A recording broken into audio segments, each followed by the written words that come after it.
Virar devagar. A coisa que eu mais tomei no primeiro semestre foi tombo. Se eu contar a vocês os tombos que eu tomei, vocês não vão acreditar. Chegou uma hora que eu ia para casa e dizia assim: espíritos, já fui humilhada o suficiente. Já tomei tanto tombo na frente dos outros, com 3, 4 pessoas a me socorrer, que você pode perder 80 quilos. Aparecem 20 pessoas para te levantar. E você fica achando que você perdeu o bonde da história, da vida. Mas o que eu fico mais feliz é ver que na hora que a luz se apagou, todos nós, acho que pensamos que somos privilegiados de estar aqui. Quando o mundo inteiro está enlouquecido de dor, de loucura, de solidão, estamos nós aqui. E somos os chamados e os escolhidos para mudar o nosso destino e mudar o destino de todos à nossa volta. Isso é inegável, senão não estaríamos aqui numa segunda-feira à noite. E eu me lembrei de Camilo Castelo Branco, o grande escritor português, autor de Amor de Perdição, um homem desequilibrado pessoalmente.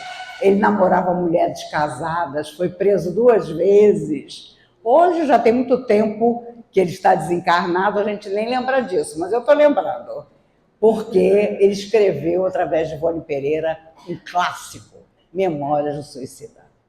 E há um momento em que eles são chamados ao palco, numa aula, e um dos amigos de Camilo é escolhido para provar à plateia de suicidas que eles estavam mortos para a Terra, mas não morreriam jamais.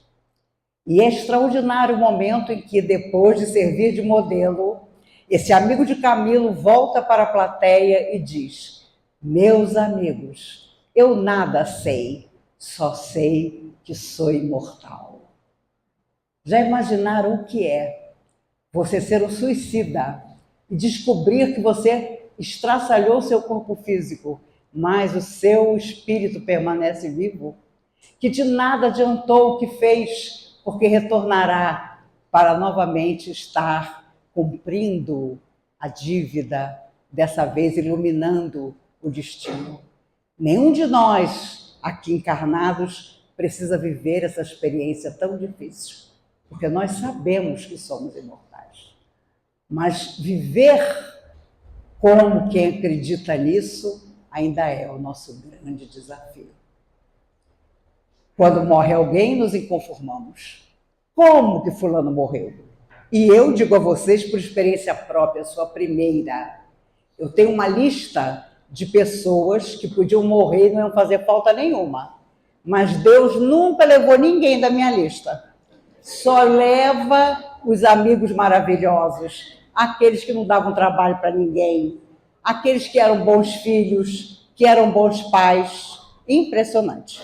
Então eu digo sempre, Deus, seja Ele a força que for, é seletivo.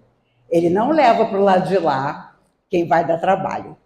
Mas os espíritos amigos dizem que muita gente que está dando trabalho morre também, porque pela invigilância, pela loucura, pelos vícios. Ah, fulano estraçalhou o carro dele a 250 km por hora. Ah, mas tinha chegado a hora dele. Não tinha, não. Pode ter certeza que não tinha. Nós romantizamos a morte. Ah, fulano teve uma pancreatite de tanto que bebia, mas era a hora dele. Não era, não. A verdade é que Chico dizia, do dia e da hora só o Pai sabe, mas nós somos tão terríveis que resolvemos tirar do Pai esse poder e colocar na nossa vida. O que é o engano? Porque quanto mais estivermos na Terra, mais tempo teremos para saudar as nossas dificuldades. Essa é que é a verdade. Porque se nós pudéssemos resolver no mundo espiritual o que viemos resolver na Terra, não teríamos voltado para a Terra. Há coisas que só se resolve aqui na Terra. Há pessoas que só encontramos aqui na Terra. E os espíritos, claro, têm dito que é óbvio que esta vida atual é decisiva para nós. Custou muito obtê-la, prometemos muito. E por isso os processos obsessivos são muito grandes, porque aqueles nossos adversários que não prometeram tanto quanto nós, não voltaram, mas estão a nos observar 24 horas do dia. Como é que você não se liga a eles, sendo melhor que eles? Tendo o pensamento mais alto, o sentimento mais nobre. Não adianta chegar na casa espírita e dizer, eu estou perseguido por entidades sofredoras. Não. Há uma sintonia, ainda que temporária, entre eu e as entidades sofredoras. Basta que cortemos. E é muito mais fácil para nós encarnados cortarmos. Porque o desencarnado vive no seu sofrimento. E nós podemos fazer um monte de coisa para nos tirar do sofrimento. E é por isso que em Memória Suicida, Camilo percebe, seus amigos também, que tudo aquilo que eles viveram foi consequência das suas próprias ações. Não há nada mais certo do que afirmar: a vida são nossas escolhas. Não adianta. Você é que tem que fazer as suas escolhas. Ainda que contrariando muitas vezes outras pessoas que dizem que nos amam, que sabem o que é melhor para nós. Mas nós é que temos que dar a decisão final ao nosso destino. E se chamados a uma doutrina como a doutrina espírita, libertadora, positiva, amorosa, que fala de caridade permanentemente, então já temos um entendimento melhor. Já pedimos para estarmos aqui sob a tutela dessas entidades benfeitoras que existem em todas as religiões, mas que são muito mais explicadas dentro da doutrina espírita. E é claro que quando chega a nossa hora de dar o nosso testemunho, se estamos abrigados na doutrina espírita, o nosso testemunho é maior. André Luiz dizia, depois de um problema resolvido, aguarde outros. Isso é inegável. Nós solucionamos questões e novas questões surgem. E é importante que seja assim. Eu tenho certeza que muitos de nós, quase todos, deixamos uma lista no mundo espiritual de coisas que precisávamos resolver. E se tivermos o aval dos nossos mentores para aqui estar, não é para desanimar por qualquer motivo, mas para seguir em frente. Iniciei com Camilo porque nunca tantas pessoas tiraram a própria vida como hoje, no mundo inteiro. E é inacreditável como a sociedade ainda recusa-se a aceitar isso e a solucionar isso. É importante demais que as escolas, as universidades, as religiões foquem no jovem, na pessoa desequilibrada, no depressivo. Porque, olha, eu vou dizer uma coisa para vocês. Tem como curar a depressão. Você quebra, como diz a minha amiga Antônia Neri, a cama do depressivo e manda ele montar de novo. Se ele montar a cama de novo para deitar nela, pode ter certeza que passou a depressão. Uma mulher tão obsediada, coitadinha, falou para o Chico, Chico, eu não aguento essas entidades me perseguindo. O que você me aconselha? O Chico, uma vassoura, minha filha. Varra tanto, tanto, tanto, fique tão exausta, caia desmaiada, e o espírito sofredor que te persegue vai procurar outro. Às vezes a depressão é falta de trabalho, falta de interesse, falta de força de vontade, e não há lugar mais confortável do que o lugar da vítima. Nossa Senhora, eu não consigo nem respirar direito. Eu não tenho nenhum amigo. Deus me esqueceu. Para você sair disso, é preciso esforço. Porque você não precisa fazer nada, você é um doente, é um pobre sofredor. Então, é difícil você romper isso e dizer, eu vou tomar minha vida nas minhas mãos e vou resolver as minhas questões mais profundas. Quando Chico Xavier foi convidado a mudar de vida, porque ele era católico, ele tinha 17 anos, ele era o professor adorado de catecismo na igreja de Pedro Leopoldo. As crianças o adoravam, porque imagine você escutando o Chico contar histórias da vida de Jesus. Era uma coisa maravilhosa. E ele, então, sincero, foi dizer ao padre: eu não posso mais dar aula para as crianças de catecismo, porque eu estou assumindo um compromisso com o mundo espiritual, de mudar a minha existência. Eles me propuseram uma tarefa que eu vou aceitar. Nem preciso dizer a vocês que na semana seguinte, o professor que substituiu o Chico foi um fracasso, porque as crianças idolatravam o Chico. Então, o que ele fez? A pedido dos alunos da igreja, ele, embaixo de uma árvore, juntou a criançada toda para continuar a dar aulas para as crianças fora da igreja. E tinha um problema: a igreja oferecia um lanche para as crianças que eram muito carentes depois da aula. O Chico não tinha como oferecer esse lanche. Então ele ficava numa tristeza enorme, porque ele dava aula, mas depois não tinha nada para oferecer para as crianças. E um dia ele pediu muito aos espíritos amigos que o ajudassem a resolver isso. Pois, na mesma hora da sua oração, quando ele estava com as crianças embaixo da árvore à frente dele, surgiu um vento em Pedro Leopoldo, que Pedro Leopoldo nunca tinha visto. Uma ventania pavorosa. E as donas de casa correram para as janelas, para fechar as janelas.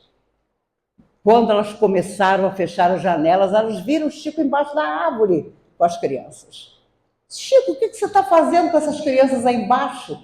Ah, eu estou dando aula de catecismo para elas, mas eu não tenho nada para dar a elas depois. Ah, eu tenho um bolo aqui. Ah, eu tenho um pão de queijo aqui. Ah, eu tenho um biscoito aqui. E cada dona de casa daquela rua encheu uma bacia com alguma coisa para que as crianças pudessem comer. E isso foi assim sempre. O Chico dizia: às vezes, na nossa vida, os ventos surgem.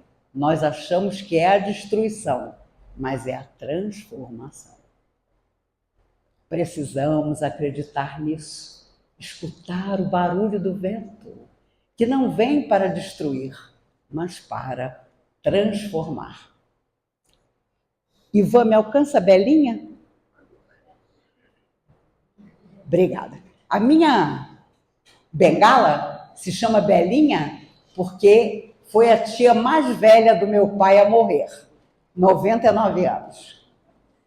Então, toda a família do meu pai morre velha. Só os homens morrem jovens por causa do cigarro. Vou logo avisando. A mulherada passa dos 90 e tanto. Uma vez o doutor Bezerra me disse: minha filha, eu tinha terminado um namoro, eu estava desesperada, sofredora, né? Achando que aquele homem era o único no mundo. A gente adora pensar isso. Mulher, então, Nossa Senhora. Aí, o doutor Bezerra me disse: ô, minha filha, fico tão preocupado, porque você está chorando por uma bobagem. Aí que eu chorei mesmo. Como que o doutor Bezerra está achando uma bobagem eu ter terminado esse namoro?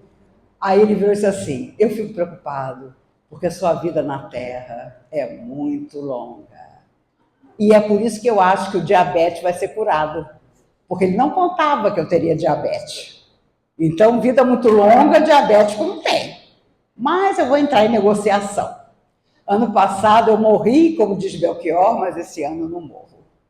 Então, aprendi muito com as dificuldades e, claro, tinha que chamar a minha bengala de Belinha. Fiquei 7 meses numa cadeira de roda, experiência que todo mundo devia viver, porque é uma lição de humildade. A primeira vez que eu voltei a fazer palestra na comunhão, em maio do ano passado, a minha filha Mariana disse, chorando: você vai fazer palestra de novo? Falei: é claro, se eu não morri, é porque eu tenho que continuar. Mas você está usando fralda, mãe, as pessoas vão reparar. Eu falei: se tiver alguém na plateia que vai reparar na minha fralda, sinto muito, né? E ninguém reparou nada, eu deixei de usar fralda e ninguém reparou também. Chega uma idade que ninguém repara nem que você existe, quanto mais que você está usando fralda. vocês todos são mais jovens do que eu, vocês vão passar por isso, vocês vão ver só. A primeira vez que eu fui no shopping com a bengala, eu pensei que a humanidade ia abrir as portas para eu passar. Gente, olha, a garotada passava por mim e fazia assim. Dava um chute na minha bengala, que eu mal tinha como me equilibrar. Então, nós vivemos uma época que, se nós não cuidarmos de nós mesmos, vai ficar complicado. A verdade é que, naquele dia, o Chico entendeu que não era por ele, segundo ele disse, mas pelas crianças que o vento tinha passado e criado uma nova condição para que elas pudessem assistir às aulas dele. Ele nunca perdeu a certeza de que a sua vida era regida pelas forças do bem. E nós temos que saber disso também. Razão para viver, nós temos muitas, para nunca desistir, mais ainda, seja qual for a nossa idade física. Então precisamos dar o exemplo àqueles que virão depois de nós. Uma garotinha pediu ao pai: pai, me explica o que é ter fé. E o pai pensou: como é que eu vou responder isso a ela? Havia um porão na casa. Ele desceu, a luz do porão apagada, chamou a menina e falou: minha filha, você está me vendo? E ela: não, papai, está tudo escuro. Mesmo assim, se jogue no porão que eu te seguro aqui embaixo. E ela, sem pensar duas vezes, confiando no pai, se jogou. Ele a segurou no colo e disse: você está vendo? Isso é ter fé. É, às vezes, estarmos à frente de um abismo e nos lançarmos a ele, mas sabendo que Deus estará lá para nos segurar. Fé é importante demais. Fé em nós mesmos, fé nas forças do bem que nos protegem, fé nos dias que virão. Seja qual for a nossa idade, pensemos: eu ainda vou viver o melhor da minha vida. O melhor da minha vida ainda não chegou. Esse é o pensamento mais positivo que nós podemos ter. É importante demais que as pessoas que nos procurem para pedir ajuda, seja quem for, possam nos encontrar confiantes, certos de que qualquer dificuldade deverá encontrar solução. Se nós duvidarmos, se desistirmos, o que vão querer fazer aqueles que não têm a fé que temos? Aqueles que não acreditam no que nós acreditamos. Há semanas atrás, alguém ligou para minha casa, um menino de 9 anos havia tirado a própria vida. Ele disse à mãe: eu não quero sair com você e com o papai, vou ficar em casa. Quando eles voltaram para casa, ele havia cortado o varal de roupa e se pendurado no varal de roupa com 9 anos de idade.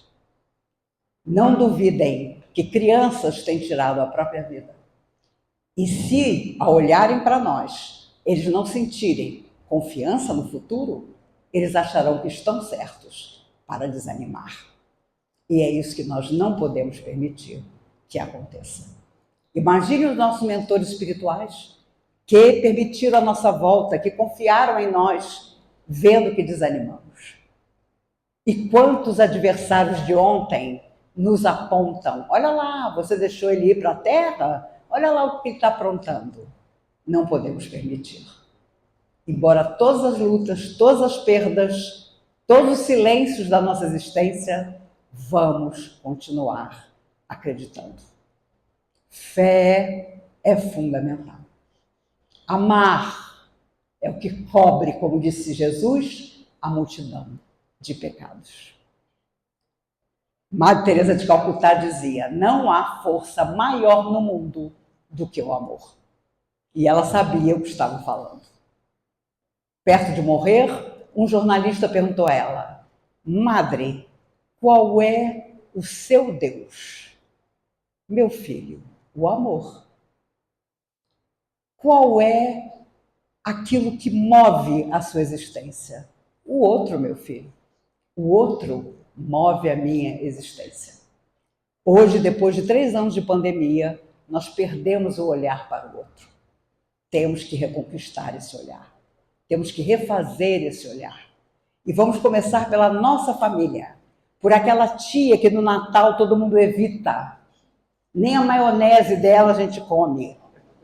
Mas é essa que você vai lutar para conquistar. Ah, porque na nossa família tem aquele pessoalzinho difícil, entendeu? Eu tive brigas homéricas com a minha filha, no bom sentido, porque ela queria mandar na minha vida. Não, agora você não vai fazer isso, agora você não vai fazer aquilo, agora você não pode, agora você está muito fraquinha. Olha o meu tamanho, Mariana. E eu lá sou fraquinha? Não, olha, para viajar, minha mãe disse para mim, a Mariana deve estar tomando todos os calmantes do mundo. Eu falei, de jeito nenhum, ela está feliz, porque eu morei com ela durante 7 meses quando não podia andar. Ela e meu genro foram 2 anjos na minha vida. Mas agora ela sabe o quanto é importante eu voltar a fazer o que eu sempre fiz.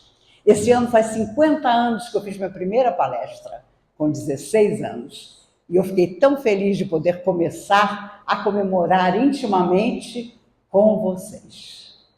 Aqui em Jales, onde eu sou recebida como se eu fosse Elizabeth II, rainha da Inglaterra. Eu era fã da Elizabeth II, amava a Betinha. Ela vai fazer uma falta no mundo terrível. Outro dia eu fiquei sabendo que ela fazia dieta permanentemente para não gastar com roupa, porque as mesmas roupas cabiam nela. Que coisa linda! Eu falei, meu Deus, uma mulher espiritualizada. Do filho dela, confesso a vocês, eu não espero nada. Ele é 9 anos só mais velho do que eu, está andando pior que eu. Ele não vai durar muito como rei, não. Pode ser que eu me engane, né? O DNA pode funcionar, mas acho difícil. O importante é pensar que dos nossos sonhos que não se realizam, também surgem as lições. Também surgem novas possibilidades. E não importa a idade que tenhamos, se nossas mãos podem fazer alguma coisa por alguém, vamos a isso. Se nós podemos dar um sorriso a alguém, vamos a isso. Vamos fazer tudo que pudermos para dizer ao outro, eu estou aqui. Se você precisar de mim, eu estou aqui, só para te ouvir, não importa. E é interessante, as pessoas se acostumam tanto que os amigos me ligam e dizem, você tem 5 minutos para mim? Nunca é menos de 1 hora. A minha felicidade é que eu fiquei surda, 70% desse ouvido e 60% desse. Então agora eu digo, você sabe, a bateria está acabando, a bateria está acabando, tchau. É a minha desculpa agora, porque confesso a vocês, infelizmente, tenho amigos que há 30, 40 anos me contam o mesmo problema. E eu me lembro sempre de Emmanuel, se você já ouviu aquele problema, pela 3ª vez, o problema não é do outro, é seu. Porque você não está solucionando nada. A pessoa adora reclamar da mesma coisa. Passam-se os anos, ela não melhora, a vida dela só piora. E você ainda está ouvindo? Algum problema você tem. Como faltam poucos minutos, porque eu prometi não ser excessiva, eu vou sentar na cadeira por 1 minuto e vá, meu filho, trabalha. Põe a cadeira aqui no meio, que eu quero ficar bem no meio. Pronto. Pronto. Segura. Ó. Pronto. Tá ótimo. Eles fazem aquela cara de que eu sou levinho. Meus amigos, eu me lembro muito, quando eu penso em desanimar, de um menino que quando tinha 7 anos andava nas ruas de Londres, no início do século XIX, e apanhava feito louco, porque as crianças não tinham nada, respeito nenhum, direito nenhum. E os policiais ingleses, quando viam as crianças na rua, batiam. E esse menino apanhava demais, porque ele não tinha pai, não tinha mãe, não tinha ninguém. Mas ele adorava escrever. E então, ele começou a escrever pequenas histórias e a mandar para os jornais de Londres. E, claro, recebia as respostas. E as respostas... Prefere sem microfone? Não. E as respostas eram sempre: gostamos da sua história, mas não podemos publicar. Ele tinha 8, 9 anos. Ele tinha tanta fome, tanto frio, que um dia ele bateu na porta de uma fábrica de graxa e pediu ao dono da fábrica para morar lá dentro, no subsolo, porque ele estava cansado de morar na rua e apanhar. O homem, vendo aquele menino, sentiu pena e autorizou que ele fosse morar no subsolo da fábrica. Nem preciso dizer a vocês que as ratazanas da Inglaterra daquela época eram menores, aliás, eram maiores do que gatos.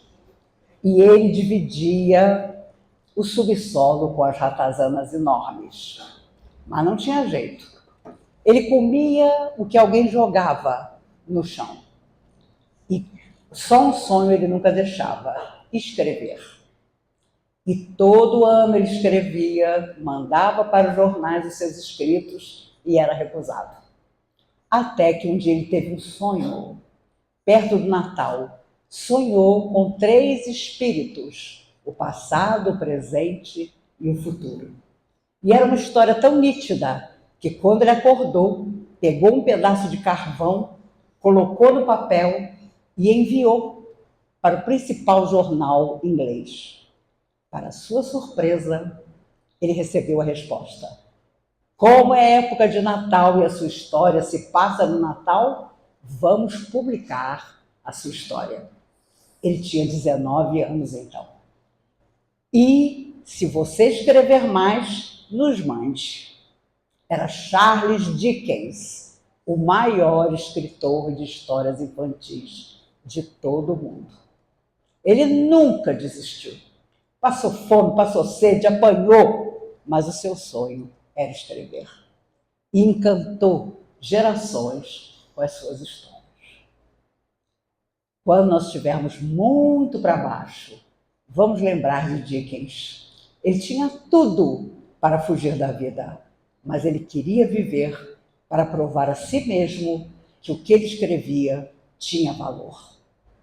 Nós precisamos provar a nós mesmos que o nosso coração sabe amar, que as nossas mãos podem abrigar pessoas frágeis, que nós podemos servir como Jesus pretendeu quando veio à Terra para nos ensinar o que era servir. Ninguém nos pede sacrifícios que nós não possamos dar. Se a casa espírita que você frequenta não te chamou para o trabalho, coloque-se você para o trabalho. O que eu podia ajudar? O que eu posso fazer? Você está precisando de um voluntário em alguma área? Sem problema nenhum. Mas uma vez que você se torne voluntário, tenha aquilo como um dever amoroso. Eu conheci muitos voluntários que achavam que só deviam trabalhar na casa espírita quando quisessem.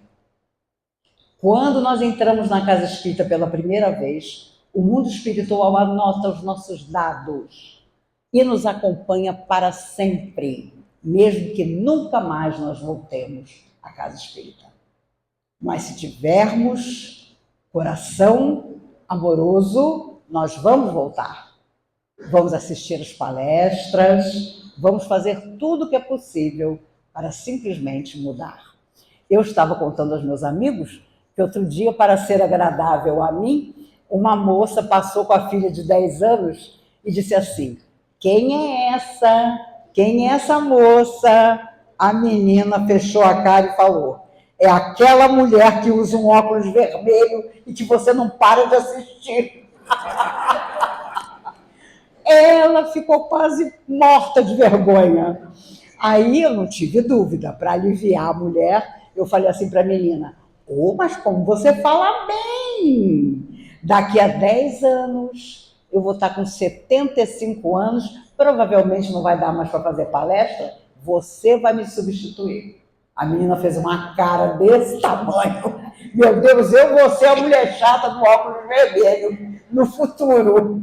E claro, há 20 dias eu operei catarata, não uso mais o óculos vermelho. A gente pode corrigir tudo. E olha, eu fiquei muito impressionada como nós temos que orar pela ciência, pela medicina e guardar dinheiro, porque infelizmente no Brasil é assim, né? Se eu contasse para vocês como aumentou o meu plano de saúde, vocês desmaiariam. É o último ano que eu tenho condição de pagar, não sei como é que vai ser ano que vem. Mas, na cirurgia de catarata, durou 8 minutos. O aparelho desceu, matou meu cristalino que nasceu comigo, 1 minuto e meio. Fui para outra sala, entrou o Bambambam, Bam, Bam, Dona Maíse, aqui está o seu cristalino novo. Pá! Bom dia. Eu falei, não acredito.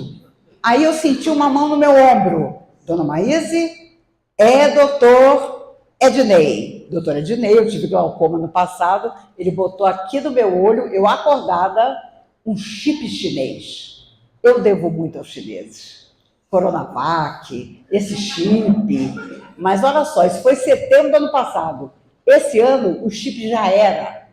Funcionou para o meu olho. Meu olho pobrezinho, que já nasceu problemático. Esse eu não pude fazer catarata.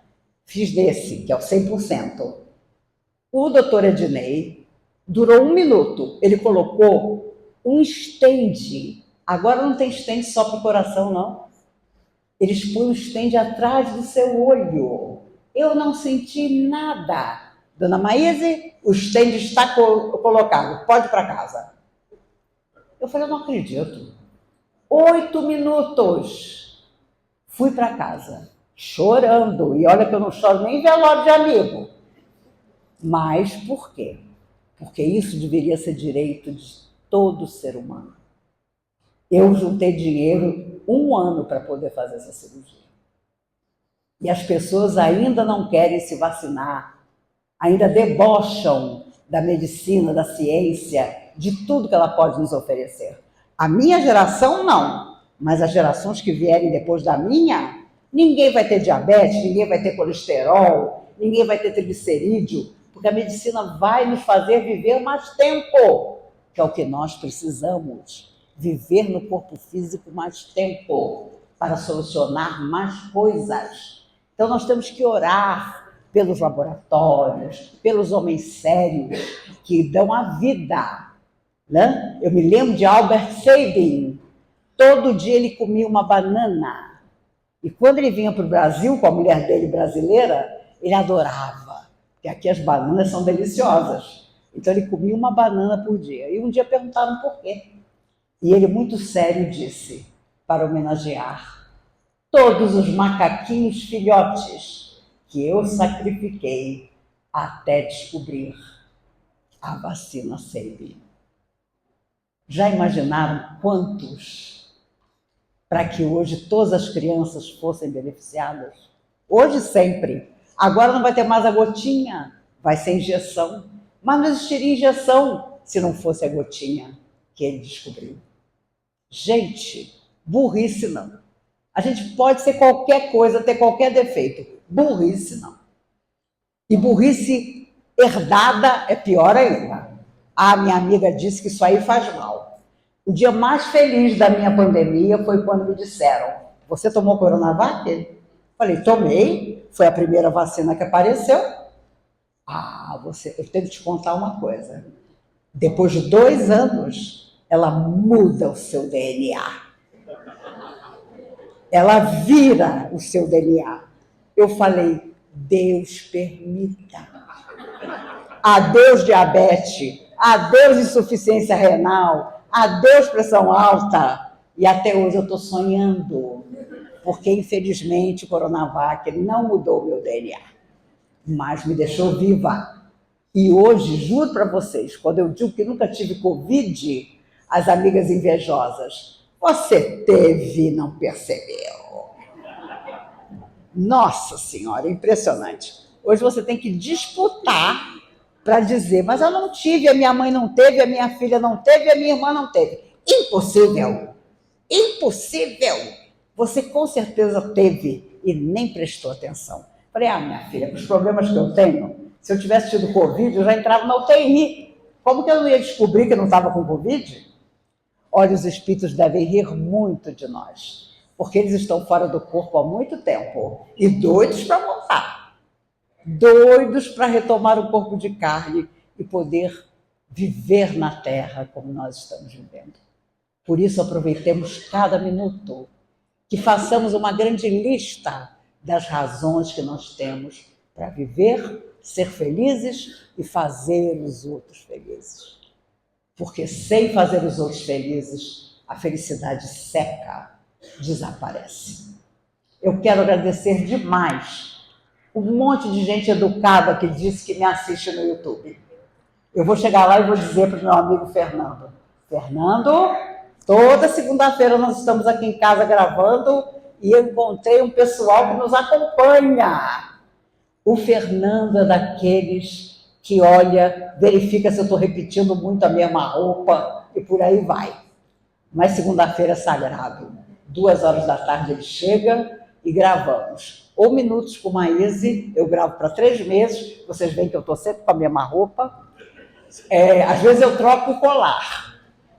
Gravamos o Histórias de Maíse, Lembranças de Maíse, e que eu conto as coisas boas que eu encontrei na comunhão quando era menina, e são coisas maravilhosas. Gravamos para o mundo inteiro. Outro dia eu gravei na mesma semana para a Holanda, para o Japão. Então você está em lugares que você jamais iria. Eu detesto computador, nunca tive celular, mas eu tenho que admitir que durante a pandemia e mesmo agora, estar à frente de um computador, respondendo perguntas lá do Japão, é fantástico. Porque você vê que a dor é a mesma em toda parte. A dor do Meyer, onde eu nasci no Rio de Janeiro, é a mesma da Alemanha, da Inglaterra. Não há diferença. Não há diferença. E por isso nós temos que viver para diminuir ou extinguir essa dor, quando ela estiver no nosso semelhante. E a nossa se extinguirá quando nós formos ao nosso semelhante. Se nós não estivermos num dia feliz, digamos: olha, hoje eu não estou num dia feliz, você pode me procurar amanhã, mas com todo carinho, com toda educação, para não desanimar a pessoa que precisa da nossa atenção. Hoje há pessoas que cuidam muito mais de um cachorro, um gato, um periquito, do que do outro. É sério? E gastam tanto dinheiro que eu tenho amigos que estão saindo da falência porque estão abrindo pet shop. Vai você abrir um canal solidário, você passa um aperto, mas você abre um pet shop, minha Nossa Senhora. Lindo. Eu tive uma cachorra, Jade, que morreu há 18 anos, era minha neta peluda. E era racista. Ela era preta, uma poodle completamente preta. Quando vinha uma pessoa negra, ela já se alterava. Eu dizia: Jade, pelo amor de Deus, a sua centelha divina tem que habitar um corpo de carne. Assim não vai dar. Entendeu? E olha, vocês pensam que os animais não nos protegem do outro lado? Meu pai morreu há 22 anos. Uns meses depois da morte dele, a minha mãe estava acordada, sentada na cama dela. Meu pai entrou no quarto e junto dele, iluminada, a Melica, a nossa cachorra por 17 anos. A minha mãe disse: eu fiquei louca. A Melica foi para debaixo da cama e a minha mãe via a luz saindo da Melica. Meu pai sentou do lado dela, falou: como estão as meninas? Como estão meus netos? Não se preocupe, eu estou bem. Eu encontrei minha mãe, encontrei meu pai. Está tudo bem. Viva muito tempo na Terra. Eles foram namorados a vida inteira, porque é preciso viver muito tempo na Terra. Mas fique tranquila. Aí minha mãe disse: eu acho que é hora de você ir embora.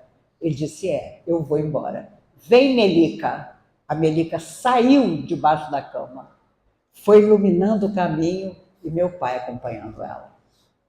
Ah, meus amigos, ninguém que nos amou um dia se esquece de nós.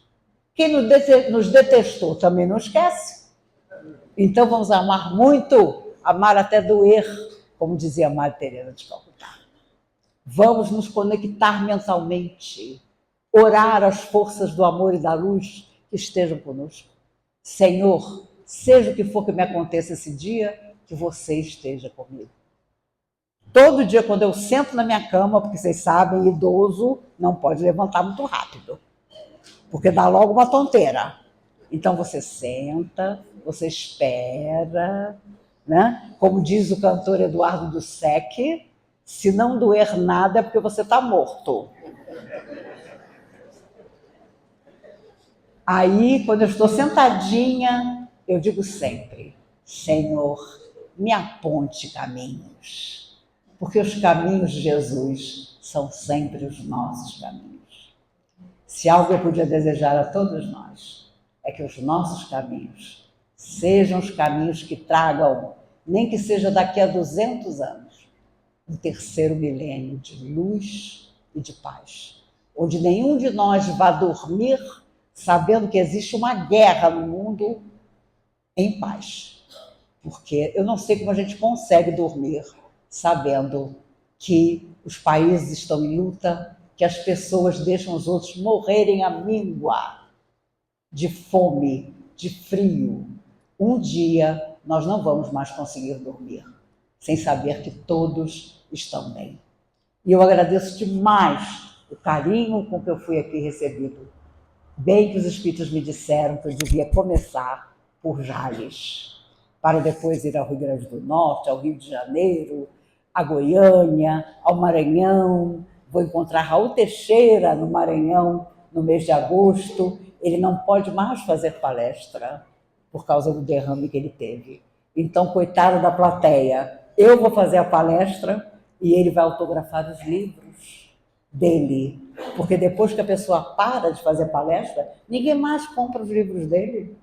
E ele tem uma obra extraordinária em Niterói. Quem ajudava muito ele, com muito dinheiro, todo mês, era o humorista Paulo Gustavo. Por isso que eu digo que Deus às vezes faz umas coisas que eu não entendo. Levou Paulo Gustavo, levou Tarcísio Meira, meu Deus do céu. Eu não sei como é que a Glória Menezes dá bom dia, sinceramente. Outro dia eu fiquei sabendo que a esposa do Paul Newman, 91 anos, não sai mais de casa. Você sairia? Você sairia se você tivesse sido casada a vida inteira com o Paul Newman? Nunca. Para quê? A depressão não deixa. Não é? Então, não tenham dúvida. Deus leva pessoas que vão fazer muita falta na Terra. Nós também vamos, porque os nossos familiares e até quem não gosta de nós vai chorar. Mas nós vamos deixar a nossa marca. E não duvidemos, nós vamos chegar do lado de lá só com o que estiver no nosso coração. Hoje parece uma bobagem, porque somos jovens, ou a medicina dá muito remédio para a gente tomar e continuar, mas amanhã, e nós nunca sabemos quando é, nós retornaremos e vão nos perguntar o que foi que nós fizemos da nossa vida na Terra. E tomara que nós só tenhamos coisas boas para responder. Combinado? Combinado. Todo mundo aqui faz cara de combinado. Né? E a pessoa acaba aprendendo. Olha o Ivan, gente. Né? A pessoa vai e acaba aprendendo. Né? Quando eu fiz 25 anos de palestra, 25 anos atrás, eu falei para os espíritos assim, vou parar, já são 25 anos. Um amigo espiritual sábio me disse, tenho 2 motivos para você não parar. Primeiro, você não tem nada melhor para fazer. Segundo, de tanto você falar, você vai acabar aprendendo. Eu espero até o fim da vida aprender. Vamos aprender todos para sermos felizes, fazendo os outros felizes. Combinado por último? Combinado por último.